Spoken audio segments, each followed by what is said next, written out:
Okay, so that's one windmill our teachers have been tilting at lately. Add on top the pandemic, which has created an enormous workload for them, a workload that was already overflowing to begin with. According to a new study by the National Education Association, a survey released Tuesday, more than 37% are considering leaving the profession altogether.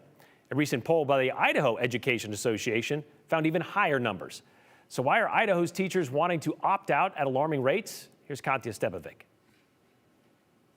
Over 50% of educators are looking at either early retirement or completely leaving the profession or moving out of state. That's according to a recent poll sent out to Gem State educators by the Idaho Education Association. We've not seen numbers this high previously. We've had an attraction and retention problem in this state. There's a teacher shortage across the nation. And so this isn't new, but it is becoming a more broad concern. Lane McAnally, president of IEA, says a large part of that is due to low teacher salaries and the cost of living going up. Add on top of that all the extra pressure teachers have consistently faced during the pandemic. Take it from Jacqueline Jablonski, who retired last summer after 33 years as a teacher, both in West Ada and Boise School District. I made less than most of my nieces and nephews and kids coming out of college in other professions. But she says it's not just the low wages that are pushing teachers out. You went, okay, I might not be making a lot of money, but at least I still love what I'm doing.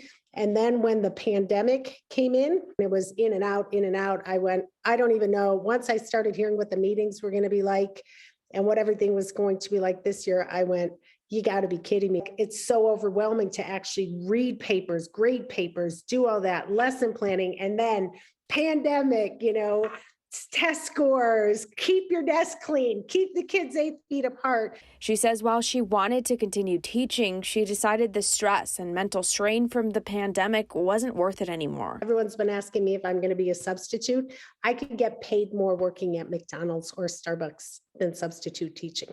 So why?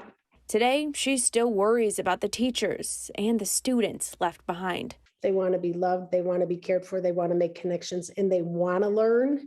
And there are a whole bunch of people out there who want to be those people for them, but not when it comes at the risk of, burnout, mental health, frustration, exhaustion, low pay that you can't even afford a home. We all went in because we truly feel it as a calling, and to not have, when those group of people say it's not worth it anymore, it's going to be troublesome. While teachers and staff dedicate themselves to education, connection, and the development of students, Jablonski says the future is worrisome if steps aren't taken to create a better work-life balance, ease mental exhaustion, and create affordable wages for Idaho teachers. Unless they're willing to make the work environment a pleasant one, and I don't know how that's going to happen, but we're losing a generation of kids for connections. There's going to be more mental health issues. There's going to be more,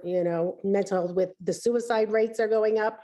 And so not only with the kids, but even a lot of the teachers. We're already having a teacher shortage. And so the attraction and retention of educators is going to continue to decline if we don't see the governor's recommendations pass through the legislature this year.